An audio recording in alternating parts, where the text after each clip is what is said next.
Boa noite, meus amigos do Grupo Espírita Allan Kardec de Alvorada.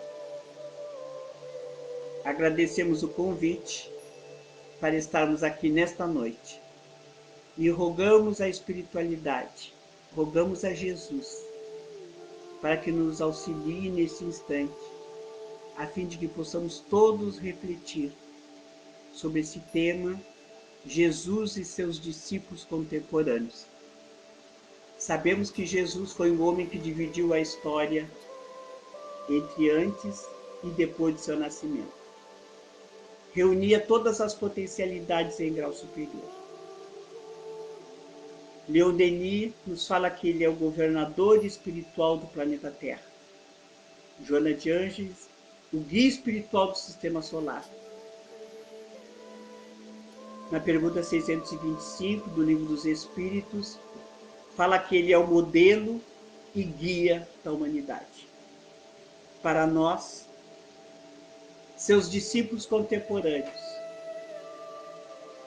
irmão, mestre, amigo, incondicional, que nos auxilia a todo momento, sem nos abandonar. Apóstolo ou discípulo são vocábulos que se assemelham. Apóstolo significa enviado, que é um vocábulo grego. Discípulo é de origem latina, que significa aluno. Por isso que muitas vezes chamam os discípulos de apóstolos, ou porque são enviados, e discípulos porque assim receberam a evangelização do Mestre. Podemos dizer que Jesus dividiu a vida com seus apóstolos em 3 fases: o chamamento, a educação e a missão. O chamamento, quando ele vai buscando aqueles homens e os faz pescadores de almas. Quereis ser meus discípulos? Senhor, seguiremos os teus passos. A educação através da evangelização, da vivência. E a missão, quando cada um absorveu aquela mensagem de vida e de amor nas suas diferenças, seguiu pela terra para cada um florescer onde estava plantado. Os nomes dos apóstolos é Simão Pedro, André, Tiago, João, Felipe, Bartolomeu, Tomé, Mateus, Tadeu, Judas, e todos eles foram homens que trouxeram características diferentes, mas que assinaram cada um na sua consciência e na evolução da Terra, o seu trabalho, a sua contribuição. Amélia Rodrigues nos fala num texto As Dubiedades de Pedro, onde ali ela conta que Pedro nasceu em Cafarnaum, que ele era casado, que não tinha filhos, que ele era um homem simples, de temperamento altivo, um homem do mar, um pescador. Que ele era um homem transparente, sincero, que ele detestava as frivolidades da época.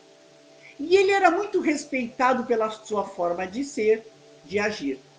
Ele era dono do seu próprio barco, mas defendia seus interesses, por vezes de uma forma agressiva, com uma linguagem conhecida pelos pescadores. E ele era muito respeitado pelos homens desonestos da época, porque ele se fazia respeitar. Muitas vezes ele era precipitado e agia sem refletir, mas tinha por característica o cumprimento dos seus deveres. Ele tinha um caráter honesto e ele era um homem reto. Conta-nos a história que ele negou Jesus também por 3 vezes, mas ele se recuperou e fundou a Casa do Caminho, tratando dos infelizes, dos desprezados da terra, auxiliando a todos na caridade maior, amando ao próximo como a si mesmo. Foi aquele também que ficou marcado quando ele foi pescar com os apóstolos, e quando Jesus vai até eles em espírito, em desdobramento, e ele caminha sobre as águas. E Jesus, Pedro, pensa tratar-se de um fantasma e disse: quem és? Sou eu, Jesus. Mas se és mesmo Jesus, então faze também com que eu ande sobre as águas. E o mestre diz: vem. E Pedro então sai do barco e começa a caminhar sobre as águas. Só que um vento forte e uma lufada forte de ventania e a onda do mar o fez precipitar, afundar nas águas. E ele disse: mestre, eu vou morrer, ajuda-me, estou me afogando. E Jesus vai até ele naquela cena, naquela paisagem linda, que ele levanta Pedro, coloca-o sobre a barca e diz: homem de pouca fé, por que duvidaste? Pedro, então, é como nós, quando nós, diante do sofrimento, da dor, da angústia, das provas da vida, nos sentimos balançar e afundar, e fraquejamos na fé, quando já deveríamos, pelo conhecimento que temos, como discípulos contemporâneos, entender que nunca estamos sozinhos, e que esse Mestre Jesus nos ama incondicionalmente. Vamos encontrar na história que Pedro, quando foi ser crucificado, solicitou aos algozes que o crucificassem de cabeça para baixo, porque ele não achava-se digno de ser crucificado como o Cristo o foi. João foi o último a se despedir da terra, com quase 100 anos, e morreu em Éfeso.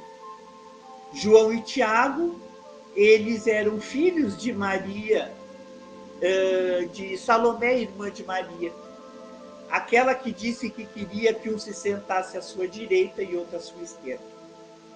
João ficou com Maria e Salomé no Calvário até o final, atendendo as duas mulheres. Tadeu, de estatura forte, afetivo, Tomé, com aquela grande inteligência e raciocínio rápido, fácil, ele dificilmente se deixava abalar pelos sentimentos, porque trazia aquela raciocínio rápido e lógico para tudo. Ele não tolerava as mentiras e lutava contra as suas imperfeições. Por isso que quando Jesus apareceu em espírito para os apóstolos, ele disse: eu não acredito, eu só vou acreditar se eu o ver e se eu tocar nas suas chagas. Foi quando ele então, quando Jesus apareceu, chamou Tomé e disse: toque, veja que sou eu, que eu retorno. Felizes são aqueles que creem sem ver. Judas Iscariotes nós conhecemos, porque ele era um homem voltado à contabilidade, ao comércio, e ele por isso se transformou o tesoureiro do grupo. Ele cuidava da bolsa das ofertas, aquelas pequenas moedas que eles tinham. Ele era polido, culto, alegre e muito prático, mas ele tinha a cabeça de um comerciante. O seu negócio era adquirir, revender, contar os lucros. E ele trazia, então, a realidade muito distorcida. Ele não tinha a compreensão da missão de Jesus. Ele achava que Jesus deveria, sim, trazer como missão, não a missão espiritual, mas a missão material de libertar aquele povo do jugo de Roma. Ele se via fascinado pelos milagres, pelo poder de Jesus, e queria que ele usasse esse poder para transformar aquele jugo daqueles homens sofridos. Mas Jesus conhecia, sim, a sua imaturidade, e mesmo assim deu-lhe a oportunidade e fez com que aquele homem recebesse de si todo o seu investimento de amor. Mateus era um publicano culto, alegre, inteligente. Mas nós não podemos esquecer do gigantesco trabalho que a mulher desempenhou na história e que não foi devidamente valorizado. Mas é claro que isso não tem a maior importância, porque essa ausência de reconhecimento não tem importância, porque cada um assina na sua consciência, na obra da sua própria evolução, aquilo que fez. Porque nós sabemos que estamos diante da lei de ação e de reação. E que quando nós desempenhamos qualquer missão aqui na Terra, qualquer missão, desde lavrar a terra até aquele que legisla as leis, todas as missões são importantes. Nunca nós somos anônimos no desempenho das nossas atividades, porque o importante é a forma como nós realizamos. Por isso que Jesus colocou-nos como discípulos e que pudéssemos florir no lugar onde estávamos plantados. Aristóteles nos fala que a grandeza não consiste em receber honras, mas em merecê-las. Esse foi um texto atribuído ao filósofo grego 360 anos antes de Cristo. As mulheres eram subjugadas pela tradição e relegadas a um plano secundário. Eram objeto de desdém dos homens e apenas que a utilizavam para reprodução e abuso. Sem nenhum direito religioso, sem qualquer tipo de participação no culto, nas doutrinas dominantes, certamente numa condição subserviente e diante das profecias e do Pentateuco, sempre a mulher trazia como pouca participação, quase nenhuma. Por isso que Jesus, Amélia Rodrigues o denomina o grande libertador da mulher, porque ele trouxe o exemplo de amar ao próximo como a si mesmo. E não disse que esse próximo era homem ou mulher. E assim ele desempenhou o seu amor, tanto para homens quanto para mulheres, a todos da mesma época. Quando aquela mulher foi levada à praça pública para ser lapidada, os homens da época, cada um estava com uma pedra na mão. E Jesus, olhando aqueles homens todos, olhou na consciência de cada um e disse: aquele que estiver sem pecado, que atire a primeira pedra. Naturalmente, pela superioridade do Cristo, daquele homem ímpar, cada um colocou a sua pedra no chão e saiu, porque aquela mulher não adulterara sozinha. Os homens, na hipocrisia, levaram para ser adulterado, para ser apedrejado. Então, muitas foram as mulheres que receberam de Jesus a sua atenção. Marta e Maria, as irmãs de Lázaro, que lá Jesus pernoitava, fazia o evangelho, se alimentava. As mulheres, a mulher samaritana, a Maria de Magdala, a mulher hemorroísa, Susana, Verônica, todas as mulheres que retrataram Joana de Cusa, que retrataram a sua importância na história. Jesus apareceu em primeiro lugar para as mulheres. Então podemos dizer que aqueles que receberam o chamamento, que aqueles que receberam a educação e que aqueles que foram missionários também estavam as mulheres daquele tempo. Então os discípulos de Jesus, eles não eram perfeitos, eram propensos à prática do bem. E Jesus acolheu a todos com amor, porque a obra do Cristo é impessoal. Olha que palavra que está moderna. impessoalidade. O que é impessoalidade na obra do Cristo?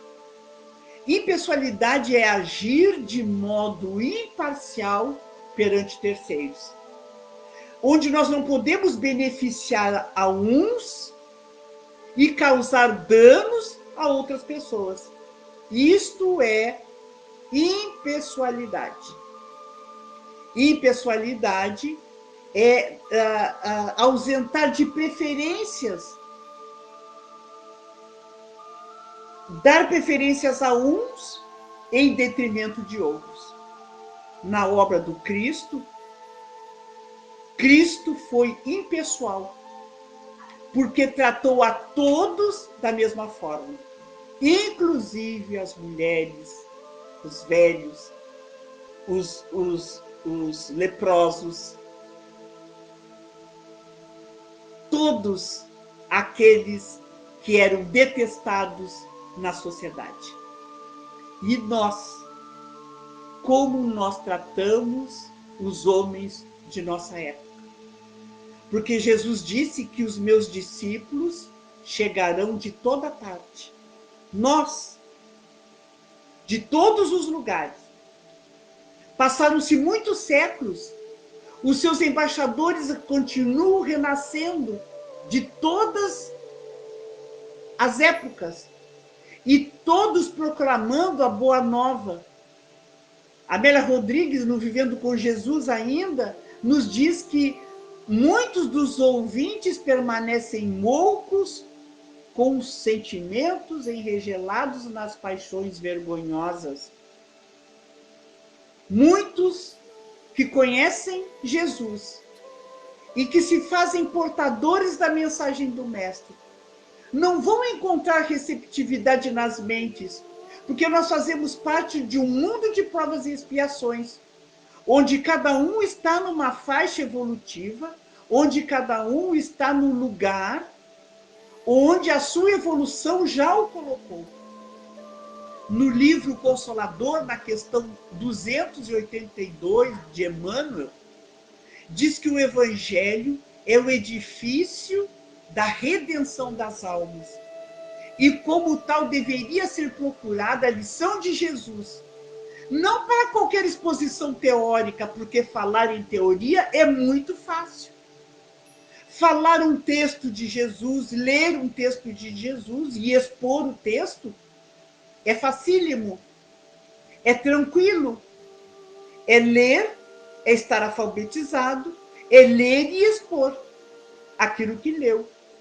Mas cada discípulo, como fala Emmanuel, cada discípulo deve visar o aperfeiçoamento de si mesmo, desdobrando primeiro as edificações do Mestre no terreno definitivo do Espírito, lá nas nossas almas, lá nas nossas consciências, fazendo-nos os discípulos contemporâneos de Jesus.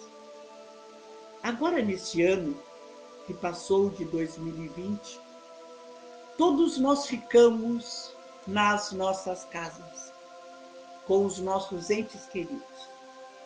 Muitos diziam, eu não aguento mais, eu tenho que ter muita paciência, eu quero voltar para a academia, eu quero voltar para o shopping, eu quero sair e esquecer tudo.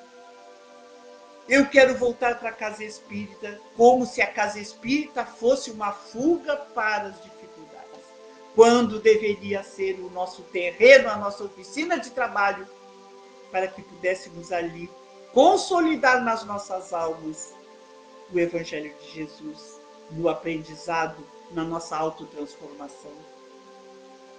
Quantos de nós que nesse 2020, aterrorizados, ficamos confinados nos nossos lares, com o medo de morrer, como se a morte fosse arrebatar-nos para um mundo desconhecido e não aquele mundo que Kardec nos colocou, como aquele mundo que nós semeamos é aquele mundo que vamos encontrar, porque o amor de Deus está nas nossas consciências, e a lei de Deus e a lei de causa e efeito rege os nossos destinos.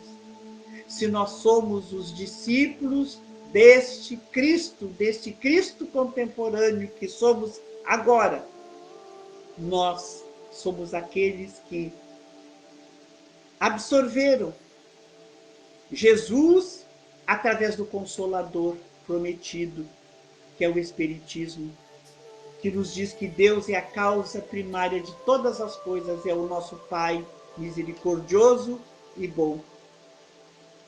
Somos espíritas, aquele que sabemos que nada acontece por acaso, que não somos vítimas inocentes da situação, que somos influenciáveis pelas mentes desencarnadas, mas também pela mente do nosso guia espiritual, através da mediunidade, que somos portadores do poder de nos comunicar com o mundo espiritual. Nos fala que o progresso é incessante, que nós não podemos retroceder e que para nós se descortina o mundo amanhã que nós estamos semeando hoje. Que existe muitas moradas na casa do meu Pai. E estas moradas representam os diversos pontos onde nós podemos sim encontrar uma morada bem melhor amanhã desta que nós estamos aqui, no mundo de provas e expiações. Mas o Espiritismo surgiu na Terra como um sol da nova era. Está no livro Espiritismo e Vida, de Viana de Carvalho. Este sol da nova era, essa imagem deste sol, que traz vida, que beija os mares, as plantas, as árvores, que faz florescer, germinar as sementes. Este sol nos fez lembrar uma história do livro da coleção Conte Mais, que é o sol que entra na casa de Joana. Era uma vez uma menina chamada Celina. Celina era amiguinha de Joana. E Joana estava com catapora. Não podia ir à escola. Então Celina copiou todas as lições e foi levar para Joana para que ela não perdesse as lições. Chegou lá, bateu na casa, Dona Maria foi atender. Celina, tu aqui, que bom. Mas tu já tivesse catapora? Sim, já tive. Ah, então tu podes entrar.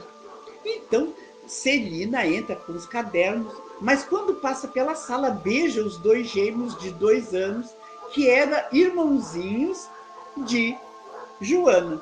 Sobe as escadas, chega lá, bate na porta, posso entrar? E Joana diz, Celina, entra. Aí, quando a Celina entra na porta, eu trouxe os teus cadernos. Ai, eu vou morrer. Eu não aguento mais, eu estou com muita coceira no corpo. Olha só como é que eu estou. Aí Celina diz, mas eu nunca vi uma pessoa que vai morrer com essa disposição.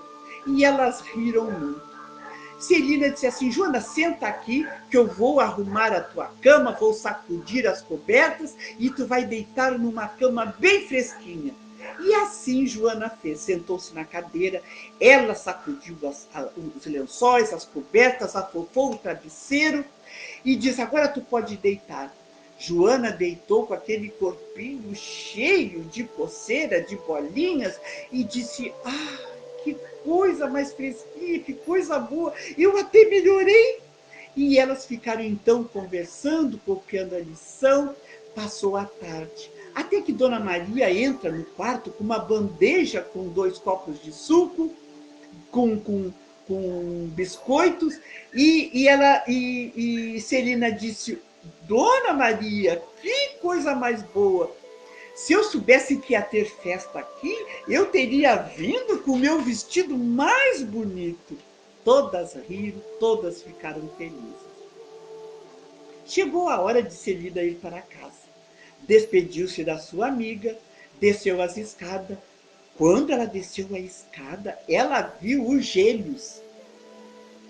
Os gêmeos tinham derramado suco no chão, biscoito, farelos, brinquedos, e estavam choramingando.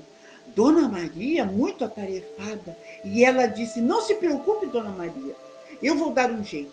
Varreu o chão, secou, juntou os brinquedos, afofou um, nanou o outro, deu um carinho. Quando Dona Maria viu, os dois gêmeos estavam limpinhos, a casa organizada e eles dormindo, enquanto ela fazia as outras tarefas. Que alegria!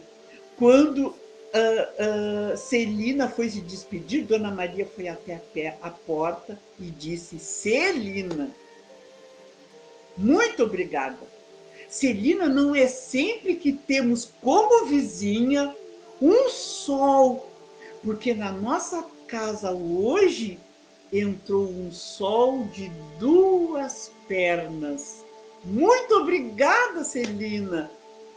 Celina sorriu e saiu pensando: um sol de 2 pernas?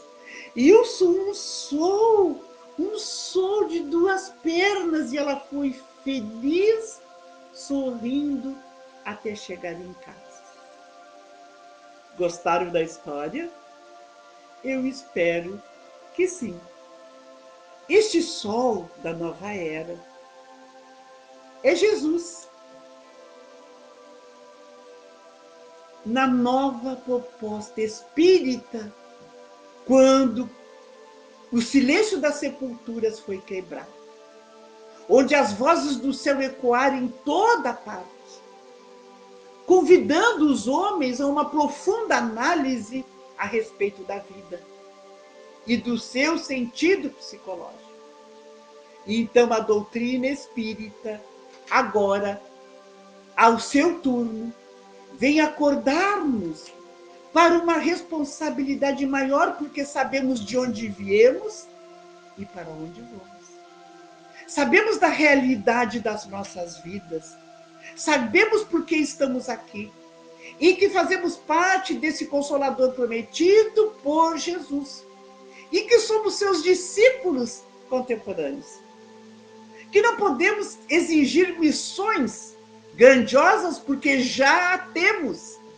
Somos missionários na forma como nós realizamos, no abraçar os filhos, nos desempenhar as missões no lar, na higiene que fazemos, no oportunizar o cuidado ao doente, no atender fraternalmente via internet, atendimento espiritual para aqueles que necessitam. Toda a tarefa desempenhada com amor, toda a qualificação, todo o estudo, todo o exemplo, tudo aquilo que já conhecemos, que possamos praticar no esforço de domar as nossas más inclinações. Que possamos, nesse instante, já passamos o Natal e estamos agora contando os dias para o ano que há de vir. Que esse ano de 2021 possa ser de mais paz, de mais harmonia, de mais fraternidade, de mais amor para as criaturas. Que esse Jesus que foi lembrado ontem, dia 25, ou deveria ser lembrado em todos os lares da terra, possa iluminar as nossas consciências, na alegria do entendimento do amor que devemos viver e nutrir pelo outro, nas diferenças que cada um tem, e que nós possamos também nos autoconhecer, nos auto-perdoar, perdoando o outro, assim como nós gostaríamos de sermos perdoados. A proposta do Cristo, nós já conhecemos, já fomos chamados, estamos sendo evangelizados e já estamos em missão, cada um de nós. Que esse ano de 2021 possa nos encontrar próximos, quem sabe, presencialmente. Queríamos dizer a todos que contribuíram para que as mídias tivessem nos aproximando, para todos que estão atrás deste mundo virtual, o nosso carinho, o nosso abraço, o nosso agradecimento.